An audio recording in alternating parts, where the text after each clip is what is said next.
I have known quite a few souls who have lived for a number of years in righteous and orderly way, both physically and spiritually.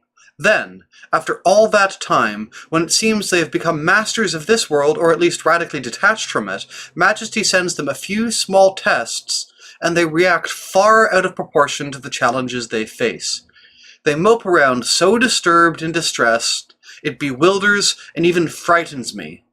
It's no use offering them advice. They've been engaged in spiritual practice so long, they think they should be teaching others, and that they are perfectly justified in feeling the way that they do. I haven't found any way to comfort or cure these people.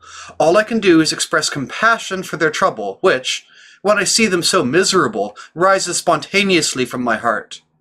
Why try to contradict their reasoning? They have convinced themselves that they are suffering for God's sake, and it never enters their mind that they might be suffering as a result of their own shortcomings. This is another mistake some advanced souls make. They shouldn't be so surprised by their own suffering. Sometimes it is God's will that loved ones become conscious of their limitations, and so God withdraws support a little. Not much of this kind of pain should be required for them to quickly come to know themselves. They would clearly recognize their own imperfections and immediately understand what is happening to them. They would realize that they are overly attached to unimportant worldly matters, and then this imperfection of theirs would cause them more pain than whatever it was that was troubling them to begin with. This kind of distress is, I believe, a great mercy from God. Even though it compels them to painfully confront their own flaws, they grow in humility. But for the unconscious people I am talking about, it's not like that. They glorify their tribulations in their own minds and would like everyone else to exalt them. I want to say a little something about these things so that we can understand and test ourselves before the Beloved tests us. It's a great advantage to be able to prepare with self-knowledge ahead of time. Say there is a wealthy person who has no family, and he loses his fortune. He still has enough to take care of his necessities, and even a little bit left over. If he becomes as anxious and worried as if he didn't even have a crust of bread to eat, how can our Beloved ask him to leave everything behind for his sake? Maybe he will claim that he is so upset because he wanted to give that money to the poor, but I believe that God would rather have me align with the divine will and maintain the tranquility of my soul than fret over my own agenda for charity. If the Beloved has not yet led the rich man far enough that he can attain this peace, well, that's fine. All he needs to do is understand that he is lacking freedom of spirit, and he should ask the Beloved for it. Majesty is going to require it later, so he should be ready. Say there is another person who has more than enough to meet his needs and is faced with the opportunity for acquiring more property. Well, congratulations. Go right ahead. But what if he strives for wealth, and after obtaining it, strives for more and more? If his intentions are good, and he has cultivated virtue through spiritual practice, he doesn't have to be afraid of reaching the dwelling closest to the One. A similar thing happens when such people are confronted with an occasion for being misunderstood or losing a bit of their reputation. God will usually grant them the grace to handle this skillfully. God is fond of favoring virtue in public so that virtue itself will not suffer. Maybe God helps them because they have served. This Beloved of ours is very good. Still, they have plunged into disquiet because they cannot instantaneously conquer the distress that rises in their hearts. God help me, aren't these the same people who not very long ago were musing on how the Beloved suffered, and what a noble thing it is to suffer, and have even desired suffering for themselves? They wish everyone would live as orderly a life as theirs. All we can hope is that they will not presume that their pain is a response to other people's faults, and convert it in their minds to something lofty. Maybe you think, friends, that I am wandering off the subject, or that these examples have nothing to do with us, since these are not issues that arise around here. We have no wealth, nor do we strive for any, and nobody is trying to undermine anybody else's worldly status. But we can learn many lessons from comparisons. There's no need for me to elaborate. The purpose of these analogies is for you to consider if you have truly detached yourself from that which you have given up. Little things arise all the time that can serve to test you and prove if you have achieved mastery over your own cravings. Believe me, this has nothing to do with whether or not you wear religious robes. It's a matter of practicing the virtues, of surrendering to God in everything, of bringing our lives into harmony with whatever Majesty arranges for us, of desiring that will, not just ours, be done. Maybe we have not yet evolved this far. Humility, I say. Humility is the ointment for our wounds. If we are truly humble, then God, the great physician, will eventually come to heal us. Whenever these souls practice renunciation, they do it in the same well-balanced manner with which they order their lives. They have an intense thirst for self-sacrifice as a means of serving God. There is nothing wrong with this. They tend to be discreet in their ascetic practices, careful not to compromise their health. They are reasonable people, in no danger of killing themselves with austerities. Their love is not yet powerful enough to overwhelm their reason. Oh, if only our love would make us dissatisfied with this modest little way of serving God, with timid baby steps. We'll never reach the end of our journey at this pace. It may seem to us as if we're endlessly walking and we're getting tired. Believe me, it is an exhausting journey. Sometimes it may feel like enough simply to avoid going astray.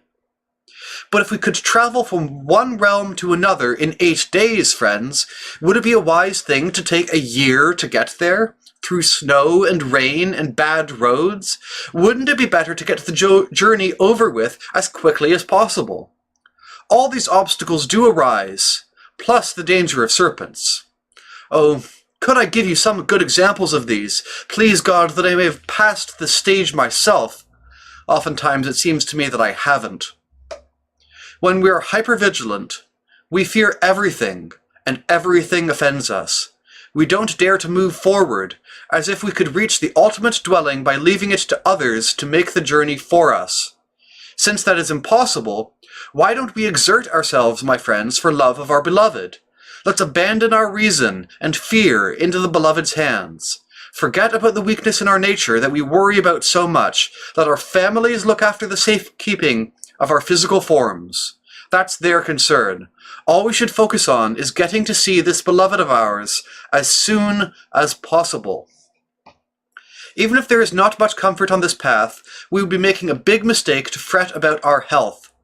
Anxiety over our health does not improve it one bit. This I know. I also know that this entire business has very little to do with the body, which is the least important part. The journey I'm talking about requires great humility. If you have understood things so far, you'll see that it is a lack of humility that has prevented you from making progress in the past. It may seem that we have advanced only a few small steps, while our friends have made great strides. Believe this. Let us acknowledge our own limitations and pray for the success of others. If we practice humility, this stage is a most excellent one. If not, we may waste our whole lives here, suffering 1,000 miseries. Unless we abandon ourselves, this state is arduous and burdensome. We would be trudging under the load of our egos, like mud clinging to our boots and dragging us down. Those who reach the ultimate dwelling bear no such baggage. Still, even in these rooms, the Beloved never fails to reward us with greater spiritual sweetness than we could ever glean from the distractions and satisfactions of mundane life. The Beloved is infinitely merciful and always gives us more than we have earned, but he bestows these blessings sparingly, inviting us to catch glimpses of what is unfolding in the dwellings ahead, so that we can prepare ourselves for entering them. It may sound like spiritual sweetness and consolation are the same thing. Why do I make this distinction? I could be wrong, but I think there's a great difference between them. There will be more to say about this when we come to the fourth dwelling. That's when I will describe the profound spiritual delights the Beloved gives us. And yet, Although such a discourse might appear to be pointless at this juncture, it could be somewhat helpful to explore the nature of each, so that you can distinguish between sacred sweetness and ordinary gratification, and strive to choose the better one. Great solace can come to souls whom God brings to the fourth dwelling. Those who thought they already knew everything will be confused, while humble souls will be moved to give thanks. The ones who lack some humility will taste an inner bitterness they cannot explain. Perfection isn't about consolation. It's about loving. We are rewarded by doing whatever we do with righteousness and love. You may wonder if this is true. It is. Why bother discussing these interior mercies? I don't know. Ask the men who ordered me to write this. I am under an obligation to obey them and not dispute them. All I can tell you is that there was a time when I did not know about these divine favors through experience, or believe I would ever in my life be given to know them. That was fine with me. It gave me ample joy to know by simple inference that I must be pleasing to God in some way. When I read in books about the tender mercies and spiritual sweetness God grants souls who serve, it comforted me and moved me to passionately praise. Well, if my soul, which was so undeveloped, responded like this, think of how much greater will be the praise offered to God by those of you who are humble and good. If even one soul is inspired to praise, I think it's worth bringing up the subject. We need to become aware of the sweetness and delight we forfeit through our own imperfections. When these favors come from God, they come overflowing with love, infusing the soul with the fortitude she needs to make her journey less laborious, to help her grow in spiritual practice and in virtue. Don't think that our participation in this doesn't count. When we cultivate consciousness, we can be sure the beloved will be just. If we are denied the consolations we crave, the beloved will bless us in another way. Secrets are deeply hidden. But, without a doubt, whatever the beloved does will be exactly the right thing for us. For those who are in this state, I would suggest that you learn to be responsive to the divine will. Remember, it is by the goodness of God that you have come this far. God is granting you no small mercy in bringing you to this place, because this means the beloved is about to take you higher. Surrender. Even if you are not part of a formal spiritual community, it would be great if you had someone to go to who would make sure that you are not following your own will in anything. Most of us do have such a person in our lives. It is in doing what we want that we usually get into trouble. But don't pick anyone who is just like you, nervous about every little thing. Seek out someone who is free from illusion about the world. It is very important to consult with those who see things as they really are, if we want to come to know ourselves. Plus, it's encouraging to encounter a soul who easily achieved what is felt impossible to us. By observing their flight, we might dare to fly. We are like fledgling birds who may not be ready to immediately soar, but, by watching the parents, little by little, learn to emulate them. This kind of assistance, I know, is a great advantage. Still, no matter how determined such souls are not to dishonor God, it is a good idea to avoid taking any chances. Since they are not far from the first dwelling, it would be easy to slip back there. Their fortitude is not built on solid ground, as it is for those whose foundation has been forged by suffering. Those who have suffered know firsthand about the storms of this region, and are not afraid of them. They have no appetite for the consolations of the world. But if these young souls knew about the suffering, they might be tempted to escape to the false refuge of earthly gratification. The spirit of evil knows just how to stir up tempests that will do us harm. While these souls might be forging ahead with great zeal, trying valiantly to keep others from falling into unconsciousness, they might be incapable of resisting their own temptations or withstanding their own tribulations. Let's stop focusing on the imperfections of others and take a look at our own.